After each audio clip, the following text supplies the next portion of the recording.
Fala, gente boa do Clube de Leitura do Gabo, aqui é o Diego com mais um vídeo. E hoje eu trago para vocês Os Supridores do José Faleiro. Nessa obra a gente percorre a história de Pedro e Marx, que se debruçam com as desigualdades do capitalismo, em especial as contradições, que aqueles jovens que nascem na periferia enfrentam continuamente. Bom, Pedro e Marx, como o próprio título da obra sugere, são dois supridores que trabalham na famosa rede de mercado Fênix, na capital gaúcha. Ao trabalhar, eles já começam a sentir as desigualdades em relação à mais-valia. Eles começam a perceber, a miséria no qual os trabalhadores mais humildes de Porto Alegre, e não só de Porto Alegre, mas do Brasil e do mundo, são colocados em relação aos detentores do capital. Só que, por exemplo, o Marx, ele sente, mas ele não compreende a origem dessa miséria. Diferente do Pedro, que tem um hábito da leitura, que mesmo na sua rotina diária e dificultosa, de ônibus, saindo lá da Lomba do Pinheiro, lá da Vila Sapo, para ir trabalhar ali na região mais central de Porto Alegre, sempre está lendo. E já está se debruçando sobre as obras do Marx. E ele então, além de sentir, ele começa a compreender as origens dessa desigualdade. E começa a ensinar o Pedro. O Pedro começa a ensinar o Marx. E olha que legal, isso me chamou muita atenção, né? O Pedro ensina Marx para o Marquês, Ou seja, o Pedro ensinando o marxismo para o seu amigo Marx. Isso é muito interessante, porque para mim também, que sou de uma origem bastante humilde, eu vivencio uma história muito semelhante à que o Pedro nos narra ali, O Pedro contando, quando é que ele começou a presenciar e a compreender, essas desigualdades, me lembrou do momento em que eu também percebi isso, Eu fazendo bicos de garçom lá no interior do estado, lá em Livramento, acho que com 17, 16 anos, e eu percebi que jovens da mesma idade que eu já tinham toda uma outra realidade econômica, Eu tendo que trabalhar e aqueles jovens ali vivendo uma festa, se divertindo. Isso é uma coisa que nunca saiu da minha cabeça, Depois, quando fui fazer faculdade de história, fui estudar, fui compreender, ficou mais claro, essas questões, mas é uma coisa que me marca até hoje. E é muito interessante, por exemplo, eu vou ler um trecho aqui que simplifica isso, que é o dia que o Pedro estava no estacionamento de um supermercado, aos seus 18 anos de idade, juntando os carrinhos que os clientes deixavam. E nesse dia chega um jovem na mesma idade que ele, 18, no máximo 20 anos, com um baita de um carro. E o Pedro começa a se questionar, por que aquele jovem tinha aquele carro? O que aquele jovem fez para ter aquele carro? E nisso, na primeira parte, parece que ele está tendo inveja. Mas ele começa também a entender que não é inveja. Que é que ele está começando a compreender que ele tem as mesmas condições. Na verdade, ele poderia fazer até melhor muitas das coisas que aquele jovem faz. Se lhe dessem uma função, se lhe dessem, então, um direcionamento, ele faria muito melhor.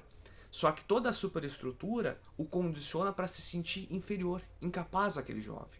Aquele jovem do carro é condicionado como superior a ele. Mas na prática, será que ele é? E é muito interessante, olha como é que funciona isso. Vamos lá então. O Pedro falando. Uma vez, quando eu trampava em outra rede de supermercado, eu vi uma coisa que nunca vai sair da minha cabeça. Eu tinha uns 18 anos, eu acho, e estava no estacionamento recolhendo os carrinhos de compra vazio que os clientes abandonavam ali mesmo. Nisso chegou uma nave, mas tu tinha que ver a nave, cara. Um sedã importado. Foda pra caralho. Era um carro de tiozão, tá ligado? Daí eu achei que ia sair um velho lá de dentro. Mas te liga, foi um cara da minha idade que desceu do carro. 18, 20 anos no máximo.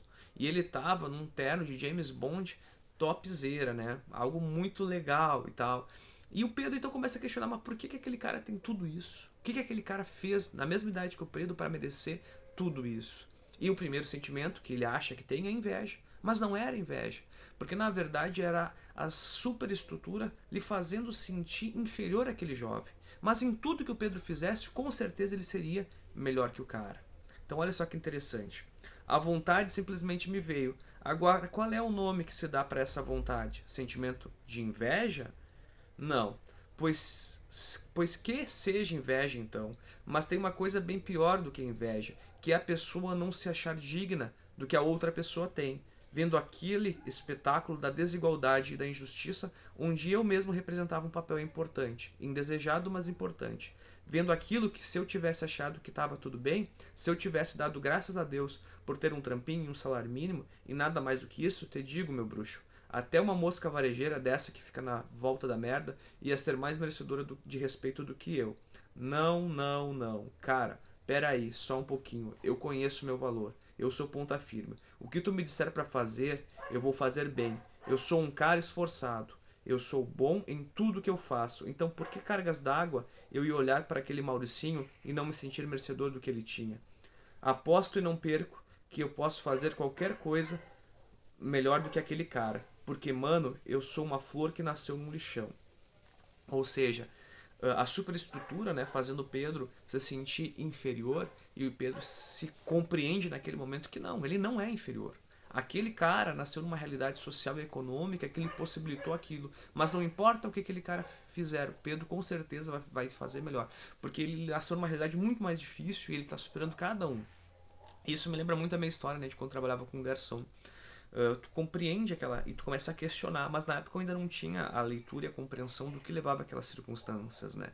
Depois, fazendo a faculdade de história, né, trampando, isso foi chegando para mim. E é muito legal porque quando eu não estou lecionando faz um tempo, né, agora, né, acabei passando um concurso e fui trabalhar em outra área, mas quando eu lecionava recentemente, dava aula aqui em algumas escolas, como a Leia Rosa lá na Bom Jesus, né, no Ensino da Bom Jesus, o Vitor de Brito aqui na Erechim, eu criei um personagem que era o Cleitinho, que tinha todos os seus amigos, né? Era o Cleitinho, o Nego Schneider, o Bulita, etc, né? E esses personagens, eles eram muito pobres. E todo o processo histórico no qual eles se debruçavam, né? A característica mais presente deles era a pobreza. Então eles acabavam se dando mal em uma série de circunstâncias.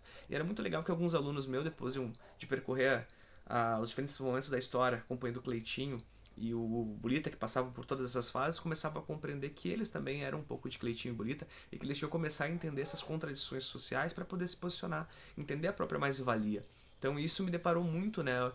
Muito de Cleitinho, do Schneider e do Bulita estão presentes no Pedro e no Marx. Então assim, fica a dica, essa obra é muito, muito, muito elucidadora, ela é muito didática, ela não só traz uma história que tu percorre correndo, porque tu ama ela, tu não quer parar de ler, eu devo ter lido muito rápido ela, não sei precisar, mas ela traz então a simplificação, né, desses conceitos que às vezes parecem tão complexos, mas que o trabalhador sente, só às vezes não consegue compreender a raiz. Então é uma obra muito didática, que tem um papel de tomada de consciência coletiva muito, muito interessantíssimo, e não só isso, o Pedro traz outras questões aqui, por exemplo, né, com uma questão da herança da pobreza, que a gente fala da herança como recebimento da riqueza, mas e a herança de herdar a pobreza, de herdar a miséria? Olha só que interessante. Enquanto se arrastava de má vontade para o ponto de ônibus, subindo a Nova São Carlos, Pedro pensou consigo mesmo, mais uma vez, que tinha que dar um jeito de ficar rico. Essa ideia andava atormentando muito ultimamente, e ele já estava achando que jamais ficaria em paz se não realizasse o sonho. Seus bisavós tinham sido pobres a vida inteira. Seus avós tinham sido pobres a vida inteira. Seus pais tinham sido pobres a vida inteira. Até onde isso iria? Será verdade que a riqueza, ou pelo menos uma vida digna, podia ser alcançada com muito trabalho e dedicação? Então, o que estava acontecendo? Ele tinha dado o azar de nascer numa família de grande tradição na vadiagem? Era essa a explicação para a pobreza em que vinha derramando seu sangue através dos tempos? Gerações e gerações de preguiçosos que mereceram as condições humilhantes em que nasceram e viveram? Não, claro que não. Todos os seus ancestrais tinham trabalhado muito ao longo da vida.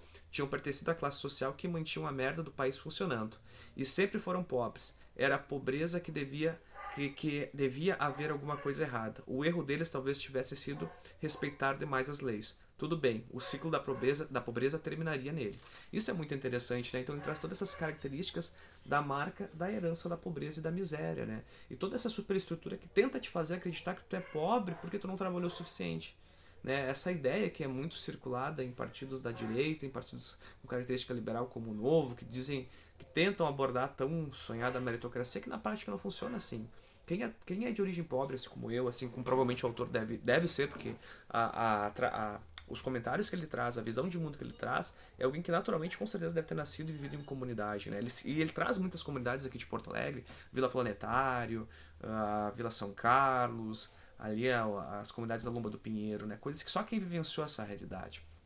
E vocês sabem que no meu novo trabalho, né, eu não estou mais lecionando, né, eu sou formado em História, como muitos sabem, também sou formado em Administração e acabei passando um concurso de Administração para trabalhar num órgão da Prefeitura que trata da questão da habitação. Então, naturalmente, eu também percorro muito dessas comunidades, né, e tu vivencia no dia a dia essas contradições, né, tu vivencia no dia a dia, né, essas limitações que a superestrutura coloca na forma da pessoa compreender, né, muitas vezes se achar indigna quando na verdade é ela o sustentáculo desse motor, é ela que faz esse país funcionar, na verdade, né? A pobreza não deveria lhe ser algo dada, a pobreza deveria ser algo superado, né? Mas infelizmente toda a superestrutura lhe coloca nessa situação de fragilidade. Então essa obra do José Faleiro, eu vou dizer para vocês que até então foi a melhor leitura que eu fiz do ano, não só porque é uma história que tu passa os olhos, e daí eu não quis entrar no mérito de como eles vão buscar, né, superar essa pobreza, mas é muito interessante que eles buscam, e mesmo dentro dessa forma de acumular riqueza, o Pedro tenta manter uma concepção socialista, uma quase, ele tenta criar uma espécie de cooperativa, né, de venda de maconha, por exemplo, a dizer isso, né? Ele acha um nicho de mercado não ocupado pelos traficantes, né, e tenta criar então uma cooperativa com salários iguais. Isso é muito interessante, vocês vão ver essa conversa que ele vai ter com o Pedro Marx sobre a questão da necessidade, né, de se manter. Então, já que eles compreendem, né, já que eles tomaram consciência, eles não podem então replicar aquilo que eles criticam. Então, até na forma de superar, eles então começam a entrar nessa questão. Lembra do Darcy Ribeiro dos fazimentos, né, da materialização teórica na prática, de quantas vezes a gente tem que então cuidar para não sobrepujar, né, a teoria no dia a dia, e isso o Pedro faz muito bem. O Pedro então bate e bate na necessidade de todos eles ganharem salários iguais, indiferente do que eles façam na operação, uma espécie de cooperativa. Eu achei muito interessante isso. E tem outras coisas aqui que vão chamar a obra, né, e vão se debruçar. Quem é de Porto Alegre vai amar, não tem como não amar, tu passa por uma série de comunidades que a gente conhece, e quem for de fora também vai amar. E pode ter certeza, essa obra merece virar um filme, e vai ser um baita filme, assim, daqueles que faz jus aos clássicos que nós temos, né, aqui no Brasil, com certeza, porque são dois personagens uh, interessantíssimos. Tu parece que tá vivendo a conversa com eles, tu tá ali junto com eles, tu cria um imaginário dele de como eles são na tua cabeça, e tem toda essa questão filosófica que ele traz de uma maneira muito didática a compreensão da mais-valia e outros conceitos marxistas aqui. Então, José Faleiro tá de parabéns pela obra que escreveu, e eu realmente super recomendo. Leiam Os Supridores, pessoal, é muito bom. Espero que tenham gostado do vídeo. Não esqueça de se inscrever aqui no canal e nos seguir lá no Instagram. Feito, pessoal, até a próxima.